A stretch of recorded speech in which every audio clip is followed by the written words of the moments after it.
Hello, everyone. My name is Alexander Hitznar, and I'm working at the Central Bank of Armenia. And I'm also a level 1 student at the Global Forecasting School. And today we gathered at this lovely place in the barbecue pit of the Dilejan Training and Research Center at the Central Bank of Armenia in Dilejan to enjoy this wonderful nature and enjoy our days of summer school, but most importantly, also to discuss some topics related to the implementation of the forecasting and policy analysis system Mark II in Armenia and its meaning for also the work and improvements of the materials and projects at the International Monetary Fund. So today I have with me Ioannis Halikias, who has been working for a very, very long time. He got lots of experience at the International Monetary Fund. He got lots of work experience with different countries during both surveillance work, but also during the projects engagements in the International Monetary Fund. And right now, Ioannis, during his retirement, he's helping the Central Bank of Armenia and the Global Forecasting School at the Better Policy Project. Ioannis visited us last year, and he is this year also with us, and we thank him for a huge development, for his input to development of the forecasting and policy analysis system Mark II and its implementation in Armenia. So, Ioannis, welcome. And first of all, my question is, as you've been working in the International Monetary Fund, what does exactly International Monetary Fund do? Thanks, Alex. It's great to be here again. I was also here last year. The IMF is an international organization that supports countries and provides policy advice. In general, its work, its engagement with member countries, and virtually almost every country on the globe now is a member of the IMF.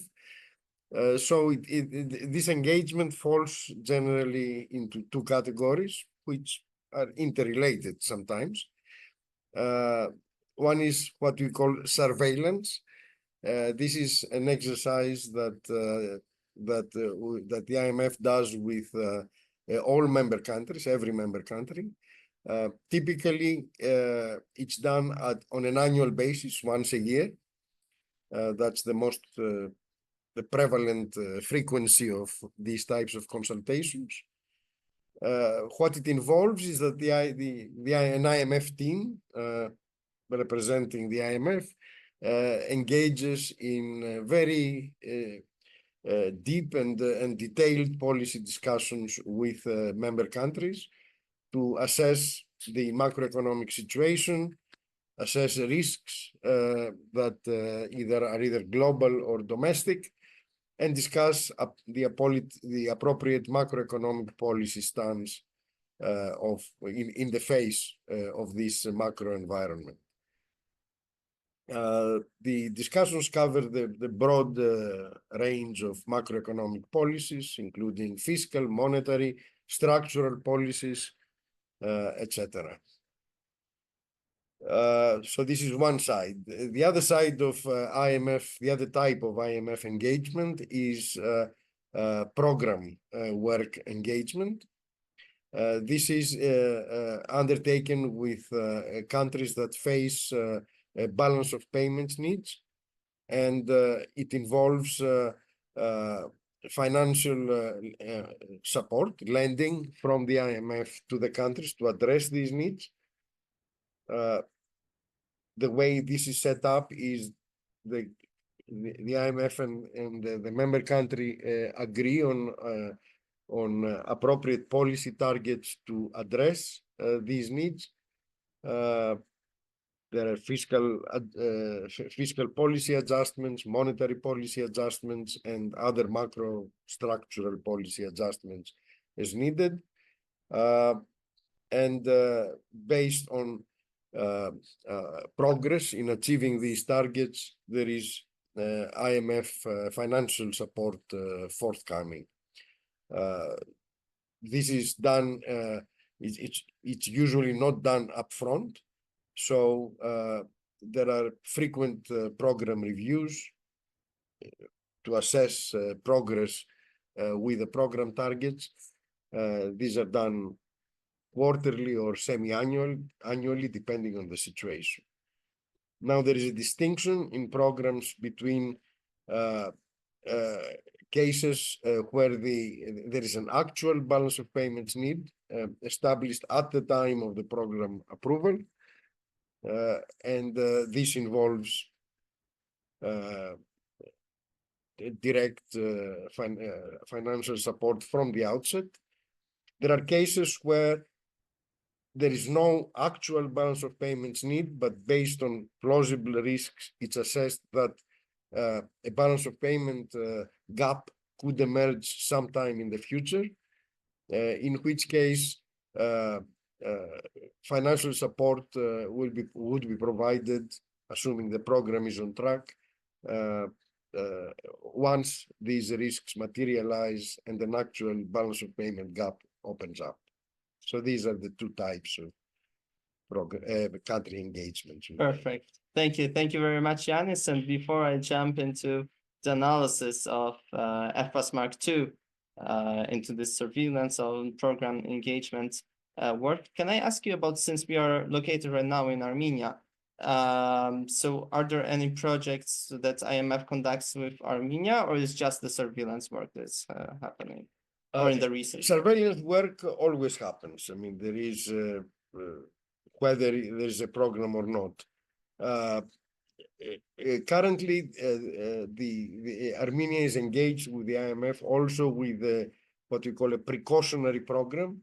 It's the second type of programs that I mentioned earlier. There is no actual balance of payments gap, but in the discussions with the authorities, it was agreed that there are very plausible risks ahead that could generate such balance of payments problems. And of course, Armenia, as an emerging country, it's exposed to all sorts of shocks from abroad, and it's an uncertain macro environment, to say the least, these days. And of course, on top of that, Armenia faces major geopolitical risks given where it's situated. So both of these factors were judged to justify setting up a precautionary arrangement to deal with these risks. Oh, yeah, absolutely. I mean, thank you for mentioning risks and uncertainty. Certainly, this is very much related to what we are doing in the Central Bank of Armenia and the Better Policy Project in general, and the implementation of FPAS Mark II, which is the risk management approach to monetary policy. Therefore, my next question is, how would the FPAS Mark II system framework affect the IMF work? Maybe let's talk first about the surveillance work. Okay, just as a general introduction, as I said, I've been here last year. I provided some inputs and some very interesting discussions about the Bank of Armenia's new monetary framework, this FPAS Mark II, which is quite innovative and unique. I found it quite interesting. And given my background as an IMF retiree now, but a long time staff economist there, and naturally a question arose: how would this affect relations with the IMF? And we have been engaged even last year in a lot of back and forth talks, both within the Bank of Armenia, but also with former IMF colleagues and colleagues who are currently engaged in work on Armenia. And therefore, this is a topic that I have been looking into for some time now. On surveillance relations, as a general proposition, it may at first seem, I mean, the FPAS Mark II framework would at first glance appear to create some complications in surveillance work, in the sense that FPAS Mark II downplays and in fact does not even present a baseline macroeconomic scenario. It steers away from that. It emphasizes more a risk management approach to monetary policy. And on the other hand, the IMF always needs to have a baseline, and it will continue to have a baseline projection for its macro work. That's a requirement for any bilateral surveillance that we present, that the IMF staff presents to the executive board for consideration in a staff report. But at the same time, it's used as this baseline is used as an input to a lot of multilateral work that the IMF does, more global types of assessments in its World Economic Outlook, in some exchange rate assessment exercises that involve the whole membership. So it's very hard to get away from that. I think this is more of a technical issue than a substantive issue, frankly.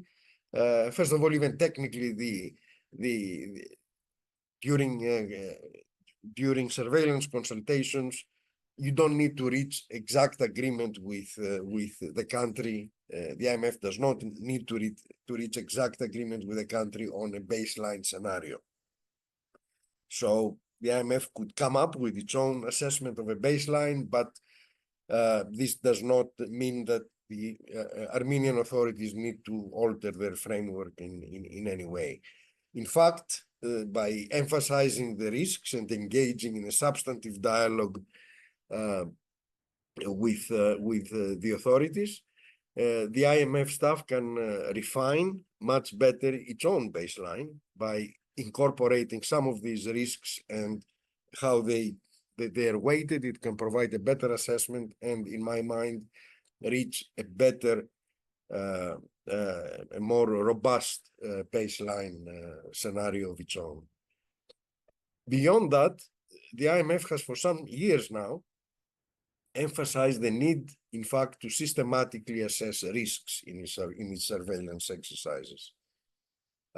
It produces the so-called risk assessment matrix. This is a requirement for its surveillance work, where it identifies either global type of risks or more regional or country-specific types of macroeconomic risks. It assesses their potential impact on the economy and spells out, or in discussions with the authorities, appropriate policy responses should such risks materialize. Now, so the IMF staff routinely does this work. I must confess that in many cases, at least in some cases, there is some skepticism about whether this exercise is actually substantive, in the sense that it typically, or very often, it takes very little. It's based on rather limited discussion with the authorities, because assessing these risks is not a typical or a main part of the work of the authorities in most countries. And I mean, the way that these risks are covered by the IMF is sometimes criticized as rather superficial, mostly justifiably, in my humble opinion. In this regard, the FPAS Mark II framework would greatly improve the content of this type of work. After all, FPAS Mark II brings risk analysis and risk management at the center of its concern. It attempts a much more systematic assessment of risks. It can weigh the likelihood of different risks. It can identify the welfare costs associated with materialization of these risks, and it spells out ex ante appropriate policy responses in the face of realization of risks. This, in my view, is going to make discussions with the authorities in the context of IMF surveillance much more substantive, much more detailed, and much more focused, and provide and should provide the basis for very good guidance for robust policy design in the face of risks, and make also the IMF's own risk assessment of a country like Armenia much more meaningful. So I think this overall, the overall surveillance process is going to be much improved when for a country like Armenia that adopts such a risk-based approach to its policy making. Thank you very much for this insightful answer. So then we can move to the second part, which is the programs that IMF runs in many countries. So how can FPAS Mark II possibly help within these programs and also in evaluation of the progress of specific country? I think the FPAS Mark II would help IMF program work at least as much as it would help surveillance work. Let's discuss first of all, let's think about monetary policy conditionality. This is IMF jargon for setting targets on the basis of which the progress of the program is being assessed. So the IMF typically sends monetary policy conditions. These involve typically a net international reserve target, which is to create enough of a buffer in the face of balance of payment shocks.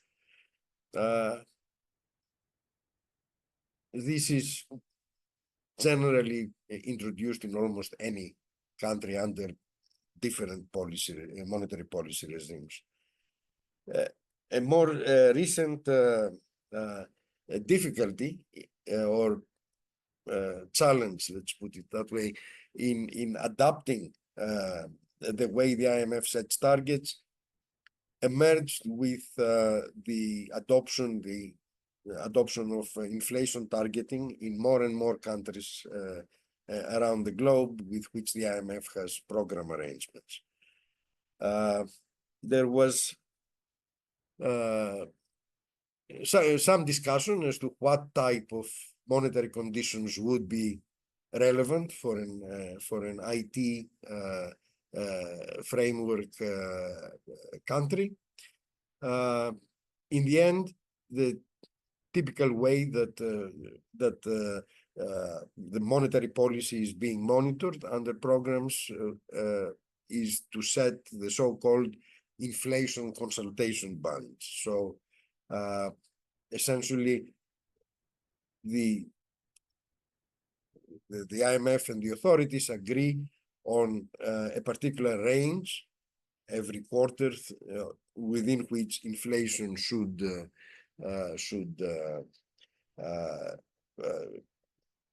evolve, and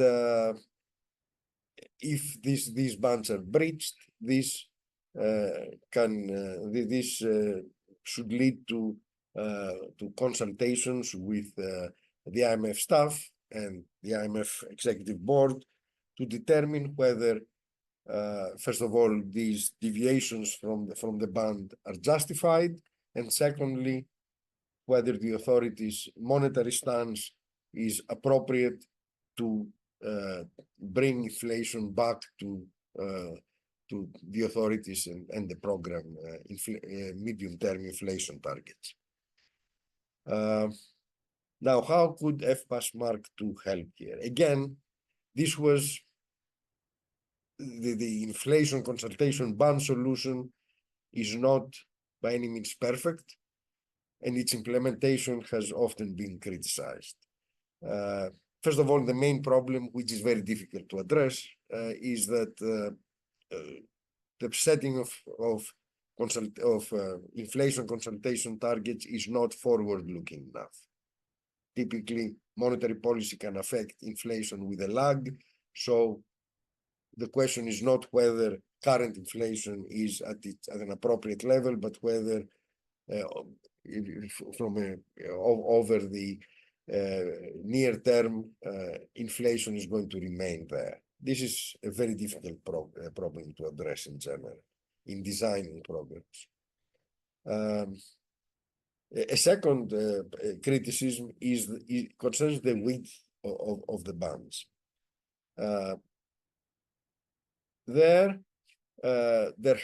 It has often, again, I mean, the design of these and the determination of the width of the bands has been subject to criticism. It has often been viewed as arbitrary.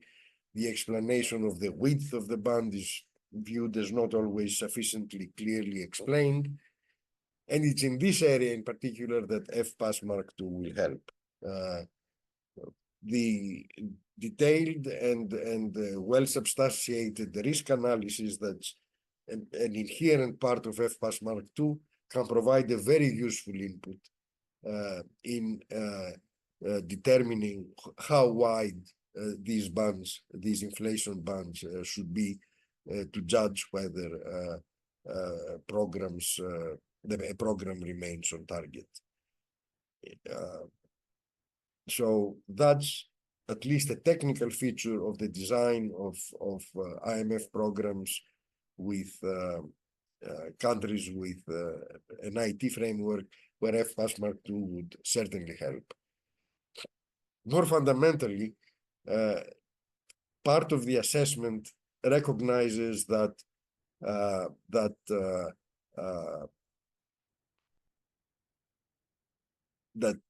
inherently a country that comes to IMF for a program is faced with exceptional uncertainty. I mean, uncertainty is the name of the game in program work, almost by definition.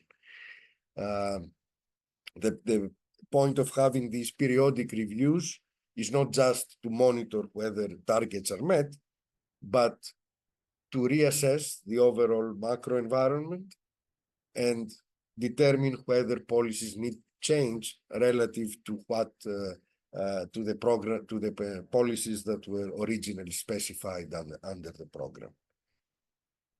It's here, I think, that FPAS Mark II is going to play a very important role. Why? Again, the risk assessment based on various risk factors is the central part of FPAS Mark II. So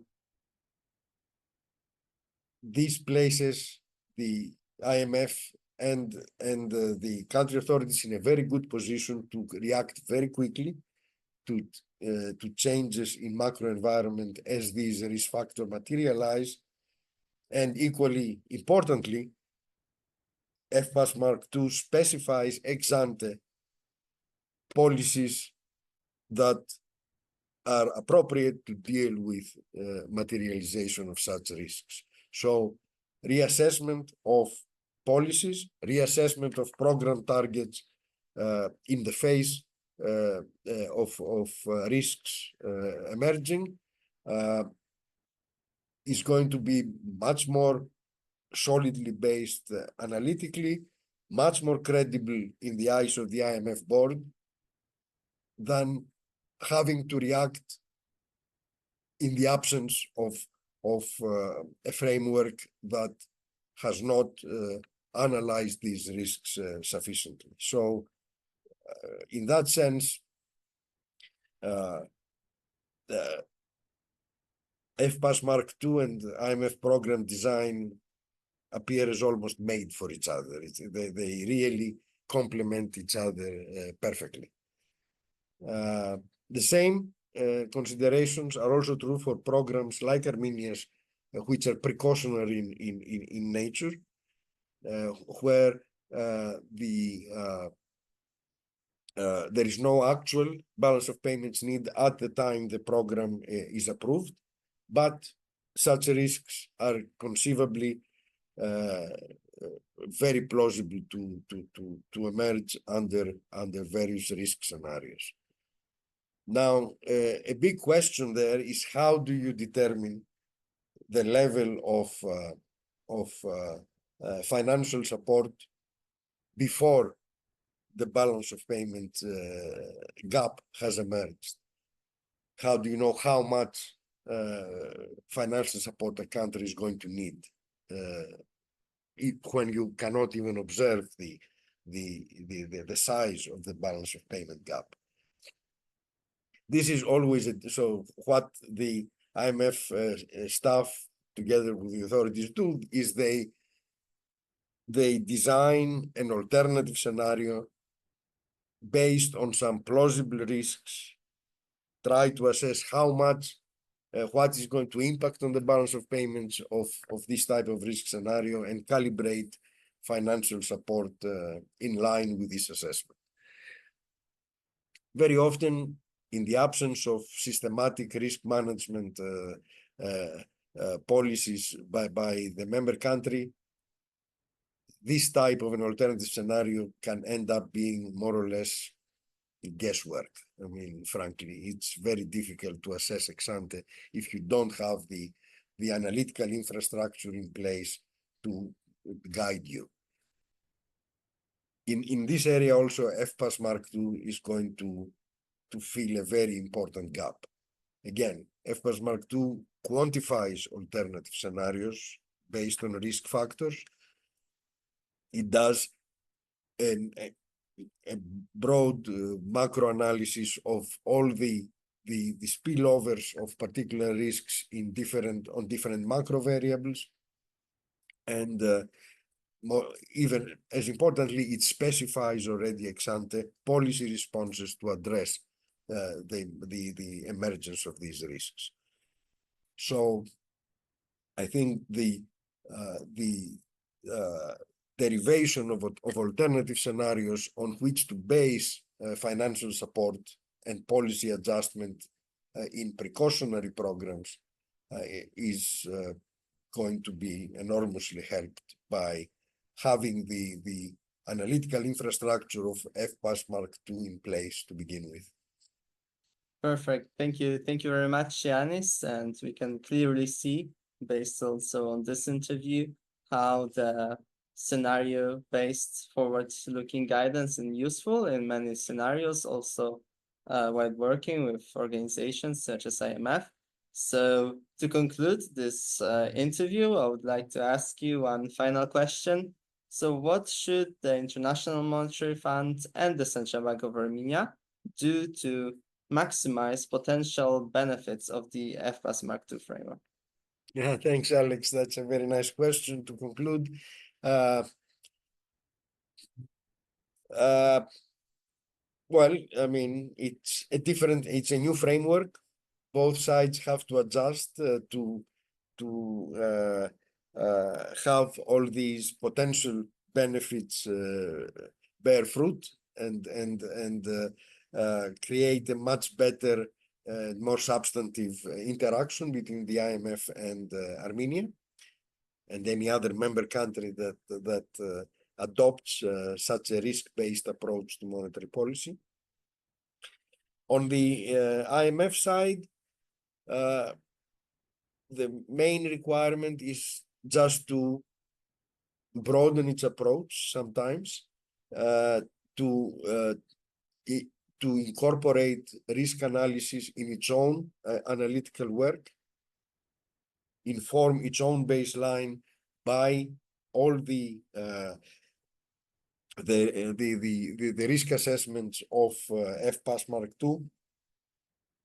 It identify and evaluate the policy responses, not just under the IMF's baseline, but also under risk scenarios that are specified there. This I think is going to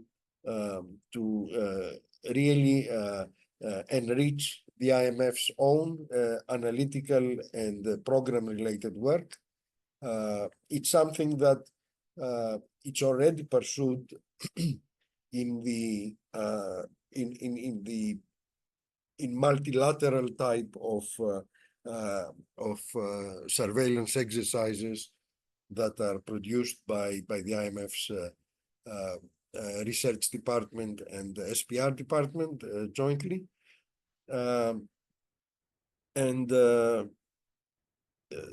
This multilateral surveillance itself could benefit further from engagement with or from internalizing the approach of FPAS Mark II into its own analysis, where it would really where it needs to be extended, where this risk-based approach should be extended is to bilateral surveillance and program design with individual countries. Bilateral surveillance in the sense the IMF with individual countries. This has been recognized as a gap, and I think the IMF staff should make appropriate effort to benefit from the insights that FPAS Mark II offers to strengthen its own analytical work. On the side of the Central Bank of Armenia, the interactions both with the IMF but also with the broader markets would greatly depend on successful communication, transparent communication with the outside world, the IMF and the markets. This would make the policy implications and the policy responses that result from the analysis of FPAS Mark II much more easy to understand and much more credible to outside observers, including the IMF, but especially also the international markets, which play a bigger and bigger role these days, even for emerging markets. The second, of course, requirement to bolster such credibility is the successful implementation of FPAS Mark II. After all, it's a new framework. There could be initially some questions as to how the central bank is going to react if certain unfavorable developments occur. There is sometimes the fear, sometimes justified, that given that FPAS Mark II is inherently a more flexible arrangement than the traditional IT type approaches that are based that employ a baseline, that this increased flexibility or apparent flexibility could create some temptation, let's put it that way, for the Central Bank of Armenia to engage to pursue monetary policy. So the second requirement is that on the side of the Central Bank of Armenia is a successful implementation of this new framework. This is important to, first of all, make the approach much more clear, and secondly, to bolster the credibility of policymakers employing this approach. It's justifiably or not, given that the FPAS Mark II is viewed as a more flexible framework that's not tied to a well-specified baseline. It may give the sense that or at least the risk that the authorities could pursue monetary policy in so-called under so-called unconstrained discretion, where they can be acting sometimes in ways that can drive the inflation away from the specified medium-term target. Clear communication would help also, but I think, especially in the early stages, as the framework is not understood yet, and to allay these types of fears, the Central Bank of Armenia could consider some additional elements to add to the framework. One such element would be to add maybe a small price level targeting, let's put it, component to its reaction function, in the sense that it would offset part of the deviation or on the upside of inflation from its target by even attaching, by putting in its reaction function as an additional element a correction to this deviation, even with a very small weight. There could be other ways. I'm sure the Central Bank of Armenia will be quite innovative in designing its policies in a way that strengthen its credibility. And just to conclude, my experience with interacting with the staff and the board of the Central Bank of Armenia assures me, at least, that they are very well placed, both from a policy and from an analytical side, in coming up with optimal approaches to maximize the benefits of FPAS Mark II and make interactions with the IMF and the broader financial community much more successful.